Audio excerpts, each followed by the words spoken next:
even at 21, if you have to start looking for what a husband, so that by the time you get to 27, by then it's much easier for you to work. Well, with more like long form content, longer than Instagram does. So somewhere in between YouTube and then Instagram. Great.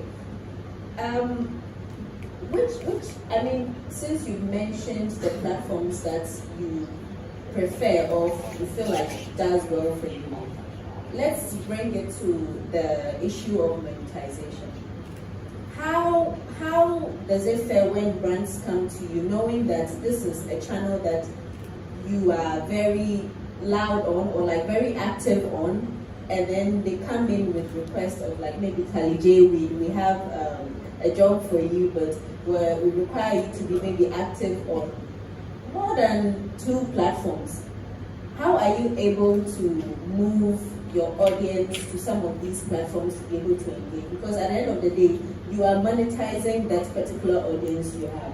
How are you able to move them cross platforms?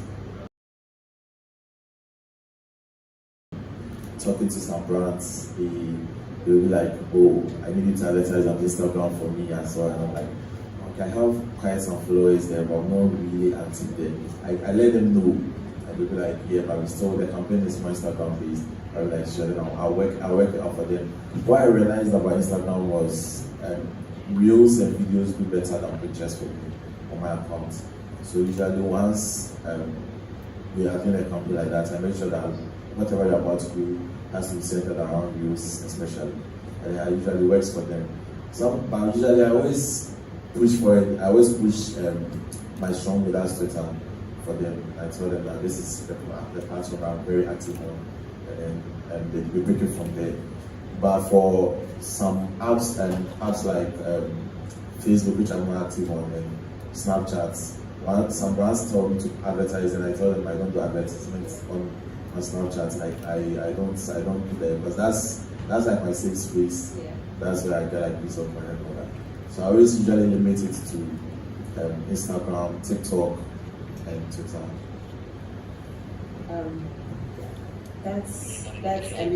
That's very interesting, and I like the fact that you put your best foot forward, which is X, and then you also are honest about where your standing is and where your audience are and how you can help these brands effectively, so they know that they're not paying for something they will end up not getting.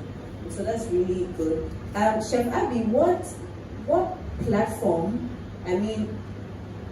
do you feel like is more lucrative for you as a creator and by extension someone who is able to monetize their audience? Thank you. So for me, I think Instagram and TikTok, because I'm an Instagram and TikTok content creator. That's where most of my videos are. So that is where my stronghold is, and wherever your stronghold is, that's where you make more money from. That's where the brands will trust you to make money from. A brand can come to me and tell me to post on Facebook because I have no followers there. I can't help you on Facebook. I can help you on Instagram and TikTok, and even my Snapchat is very active as well. So where my stronghold is where I can convince a brand to make more money from. Yes, so for me, I think it's Instagram. Do you think that it would be advisable as like a creator to spread your wings wide and be on a lot of platforms, or you'd rather advise people or anyone who is up and coming to maybe concentrate on where they're more comfortable with and stay there?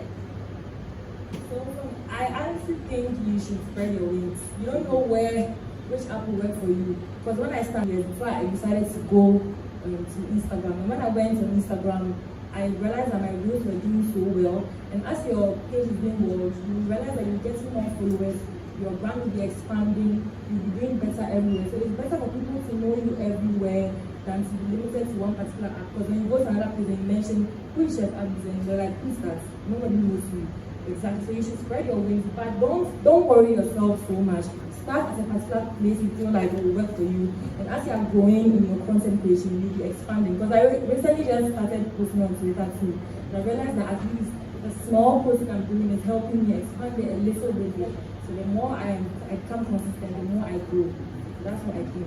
I was going to ask you, so are you going to take your own advice? But you just said you're growing on Twitter, so that's great. Stanley, what is it like working for brands? I mean, I've seen your Instagram following. You have quite the number, which is really great. What is it like working with brands and then telling them? I kind of have problem choosing one particular platform because I can post on TikTok alone. They'll say no, can we do everything like all the platforms? So it's very really. We know that when it comes to monetization of social media, a huge part of Africa, or let me say West Africa, certain countries in West Africa are mostly excluded, right? And so we found ways to work around it and still monetize the platforms without necessarily getting paid by the platforms, like how YouTube pays creators. What are the modules that you put in place, or how do you go about this? I know about brand partnerships. Aside that, I mean, something like this, maybe a speaking engagement. What other things do you do to make sure that you're able to monetize these following that you've built? Chef Abby, you can go. Honestly, it's not easy because for me, my content is the recipes, and I spend money on that. I buy my own ingredients. Nobody's paying me for that, so I am investing into my content. So you have. So I invest into my content a lot. So it's not easy at all. When it comes to these things, for us, it's brand collaborations. You get brands reaching out to us to work for them, and that's the only way you're actually making money. Maybe the other ways you can make money is advertising other people's products or something. Aside that, we're not making money again, apart from brand collaboration. So I think it's very limited for us food creators. Very.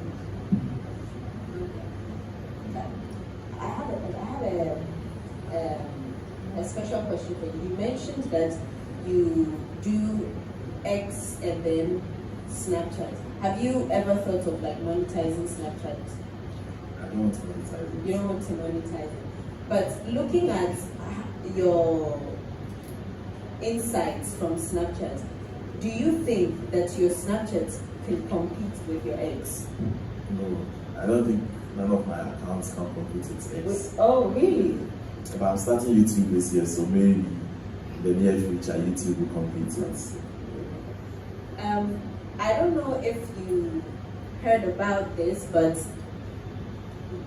Meta has started monetizing, or has implemented monetization for Ghana and some of the countries that were excluded initially. Stanley, do you know how this works? Have you been affected by this? Have you seen any changes in your account? Has there been any shift for you? Meta, you know Meta, yeah? They have implemented monetization for countries like Ghana. Have you been privy to that particular feature? Let me say this. Initially, content creators were just posting videos on Facebook without being able to monetize or generate money out of it. Content creating involves a lot of investment, because you have to get people on board. You know, they do come from different locations. Their transportation fee is all falls on you. If you don't have any source of income, you end up posting lazy content. You get it? So now that monetization is now being available to all content creators in Ghana, I think we'll go a long way in helping all the content creators, because we are not very much aware that we are not just going to be spending our money without getting anything in return. You know, aside that, I think it's a very good initiative. Now that if I open my phone, I know that okay, I can make money through my work videos when it's being monetized on Facebook. I think that's a very good thing, and I'm aware of it. I had one question to us, but I think in the conversation it was answered how new platforms are kind of taking over. We've had a brief conversation about that. He's mentioned how he's been able to. You are exploring other platforms due to some of these changes in demographics, because people change their mind all the time. And so, is there any other niche that you think you could find yourself in? Nah, I want to be a content creator. Engagements tanked, right? Like they dropped, and you had a brand come to you, and they wanted to see how you were faring before they moved ahead to work with you. Yeah, I think a couple of times. One happened, I think a month, 2 months ago. It was like a betting company. They needed my Instagram, but the Instagram wasn't going. So I just told them that actually it's not working. So you just find another person and I moved on. And sometimes too with X, I realized every time it's time for payments, like maybe the week that there's supposed to be payments from the big one. Strategies. You realize that the account sort of stops growing, the numbers stop growing. I don't know if it's a way they are using to reduce the money. So usually I realize that like ever since they introduced monetization on the anytime it's time for payments, like the advocate especially, like from man you realize that most of the content don't really fly. I have a special way around it. So tell us, that's what I was coming to. How do you work around that? Because for me, I've learned that there is no problem that cannot be solved. You definitely find a way around it. And I'm sure that's why people are here. So give us some of your strategies. Okay, so with what I do, I'm mostly commenting on what's trending, social issues, sports, entertainment. I usually post based on what I follow and what the mood I'm in, basically. So if I'm in a happy mood, you see it reflect on my tweet. If I'm in a sad mood, if I'm in a angry mood, you see it. And I'm more of like commenting. And once I realize that the contents are usually not, they are usually not going outside they're supposed to because of the app, then I start asking engaging questions and sort of, instead of me commenting, I attract comments. So the more comments I attract, the more visible my account becomes to people. And then I also post different type of content. So I just switch up the content and sparks up a bit. Okay. Alright. So I mean, this session, though wasn't really long, has been really insightful. I've learned a thing or two. I've learned about authenticity and doing the things that you have passion about, which was said by Chef Abby. I've also learned from Stanley that though he mostly grew on Facebook, he was able to pivot to Instagram when it came up, and so he's been able to build quite the following on there too.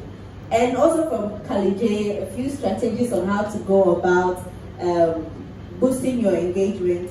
And I mean, that's something that we all need to also look at, because when you sit down as a content creator and you just expect people to talk on your content, you need to also engage with other people in order to be seen. And so at this point, I want to know if any of you have questions for our three panelists, and then we can wrap up. Any questions in the audience?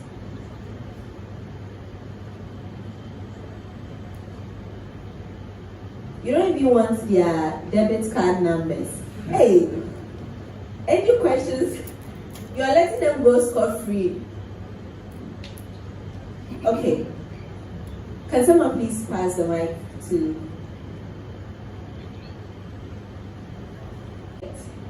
Okay, so that's because I don't want to even give you the visibility or anything.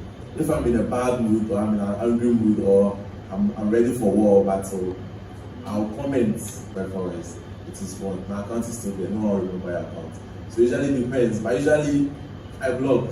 Like for like 1 year now, I've been blocking a lot of people. I can block 100 people in a day, 200 people in a day. And I'm cool because I feel like social media is more of like your sanctuary, your space. If someone is offending you, someone is frustrating you, and it is your platform, it is your account, it is your phone, and you are there, you are angry, when you can just block the person, and then one thing I like about Snapchat and Instagram, you block the account, you see them again. Like, it's just gone. But on Twitter, sometimes they will say that account will block has commented, then you'll be tempted to open and see. But you just block the person, you move on. But if you try doing back and forth with them, usually gives them the class they want. And if you're in a good way, you feel like giving them the class, that's cool. But if you're not in the good, you just block them. So that, yeah, I think I prefer blocking now. Your question is answered. You want Stanley to, okay. Let me add to what Ali already said. You know, as a content creator, sometimes when you post video, then the moment you post videos, somebody will just be out there and say it's not funny. Even maybe the video is like 2 minutes long. The person already commented like 2 seconds ago that it's not funny. You know, sometimes I'll just pause down, look at my phone, it's like, what's wrong with some people? I'll be tempted to reply, but later I'll say no, I'm not going to reply. Maybe my followers will do that for me, but most of the time I don't engage in such negative comment because I know what it takes to shoot a content. You know, but some people have got to realize that some people are on the internet, most of them they are depressed. Some are going through heartbreak, some don't have money. You know, some took themselves, they are just dead, they are just annoyed for, angry for nothing. So if you're happy to post your content at that particular moment, no matter what you do, you never find it what funny. So the best is just to let these people like what. Okay, thank you, Stanley. Are you okay now? Okay, great. There's a gentleman. Okay. Hey, hi. My name is Prince. I want to ask Kanije this question. In Ghana here, when you want to get numbers or something, you have to beef with someone. Maybe I beef with Kanije, and then, like he was saying, in less than 1 or 2 hours, my followers move from 100 to maybe 500. I want to ask, I don't want to beef with anybody. I have less than 100 followers. How do I even move or get engagement, or even I want my account to be verified? How do I move from these small followers and upgrade myself to maybe 500 or 1,000?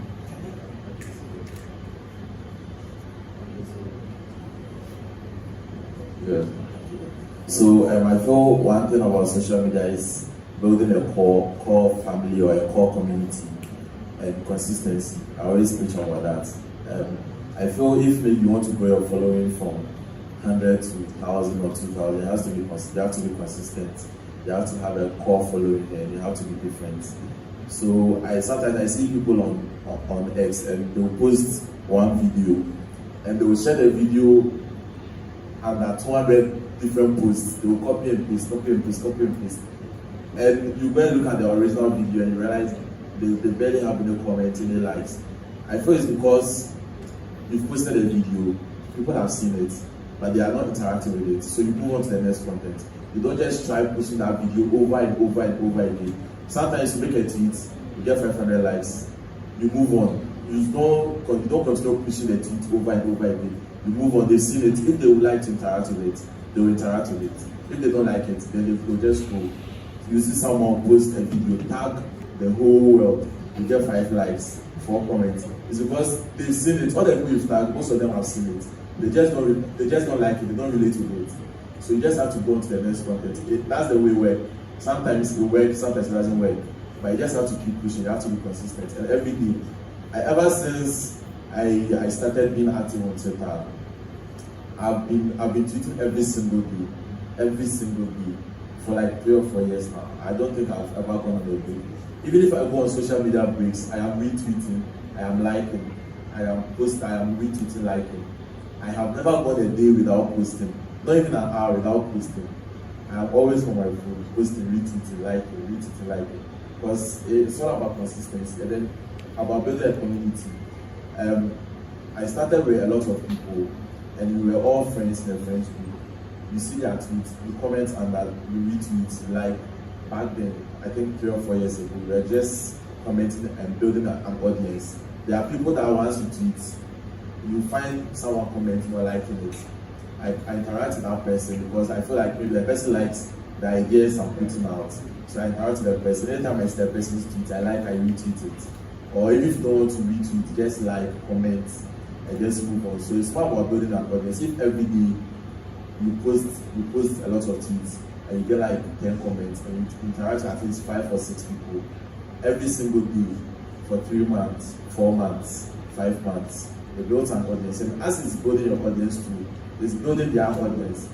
If you get 10 followers, and then the person you have been commenting on gets 5 followers, the next time the person retweets, your content also goes to his followers. So as you are building yourself, you're also building the people around you. And that's the way you are going to be consistent. That's the way you are going to get the numbers and work with a lot of brands.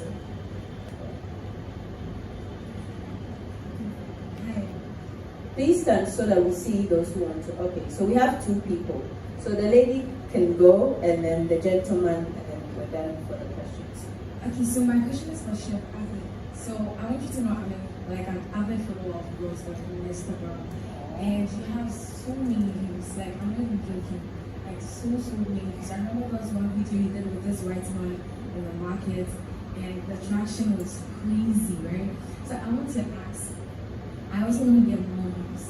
So I want to know if there are some key things that I need to do, you know, like some things like if I'm posting, do I need to add hashtags? Do I need to make my captions long? You know, I want to know what you do to get views. Thank you.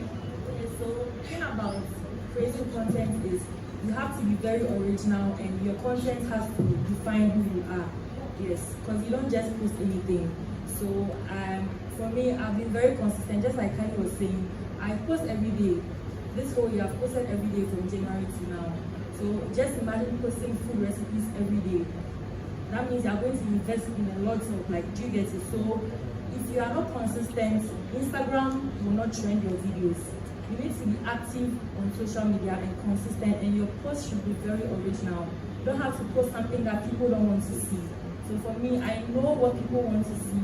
I know how helpful my videos can be for people. People want to learn how to cook. So I am very active on that side. And when it comes to hashtags, once you build a followership, you can even stop posting hashtags. Your videos will still trend. Yes, and for captions, it's up to you. I normally like to put funny captions there that will even make people engage in the comment section, because sometimes I can post a video and then my caption is something different from the video, so that people can also be engaging when I post the caption. So you have to be very original. Don't follow the crowd. Be yourself. Like me, like with my content, I like to put African songs on it. Songs that will let people be like, oh, you know, see something like that. Like, oh wow, this song. I've not heard this song in a long time. Do you get it? So it makes people interested in my videos, and then the sound too makes people want to watch the video. So it's up to you and how original you want to be. You understand? Yes. So just be yourself and let your content define who you are. Okay, Hello. My name is Enoch from the GC. And my question is going to all of you. I'm a huge advocate of mental health, right? So I heard Khalid J talking about I'm always on my phone, and I believe social media plays a pivotal role in our mental health. So Khalid J, how do you maintain your sanity with your numerous followers? You know, all the trolls coming here and there. How do you maintain your sanity online? Okay, so with that, I feel I tried my best to keep everything organized in my head. I barely let social media comments get to me. Like 4 or 5 years ago, if you do something, I'll get emotional, I'll get back to you. Even if it takes 20 years, I'll get back. But now, I just let a lot of things go. And then I don't put too much pressure on myself. If I realize that something is like, there's too much work on me, I just go offline and I go and have fun, get my peace of mind, and come back. I think there was ending of last year, and beginning of this year, I went into some small depression because I had a lot on my mind. I was trying to work on some projects and it wasn't working out and all that.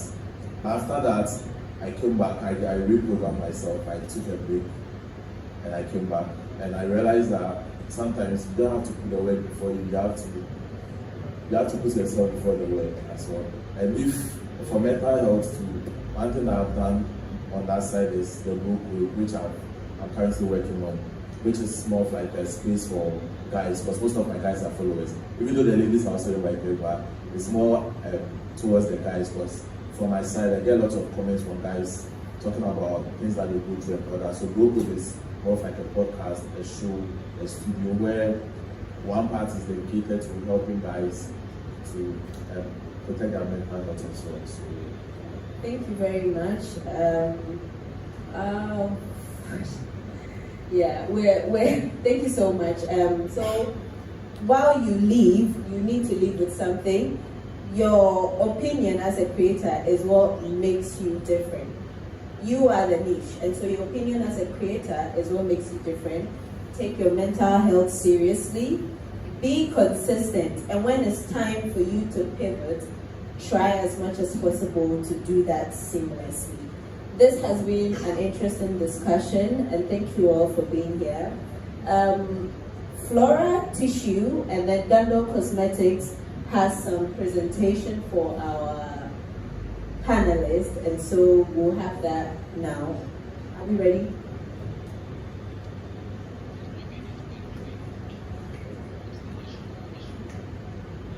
Okay, yeah.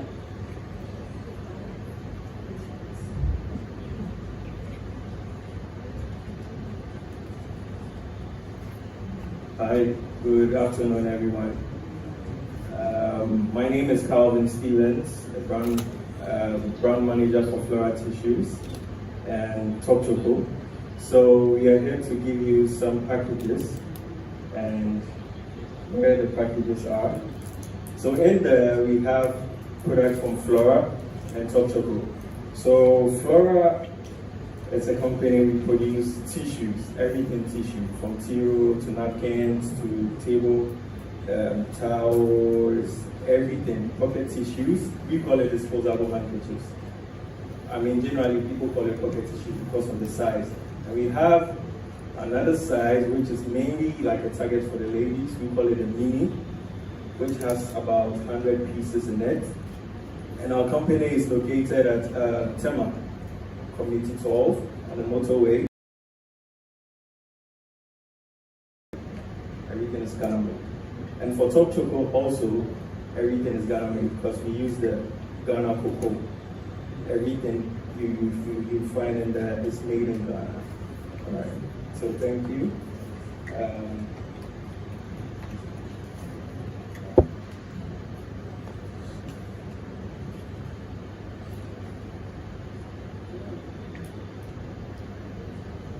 All right, so I think we'll keep these in the back for them, and then we can have them take it later on.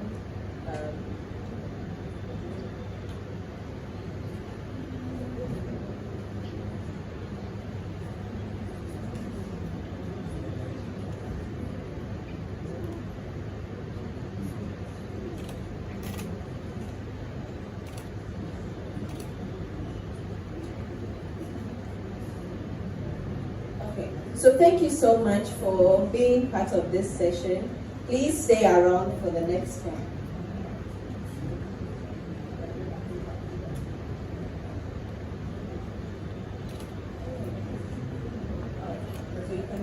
Samuel?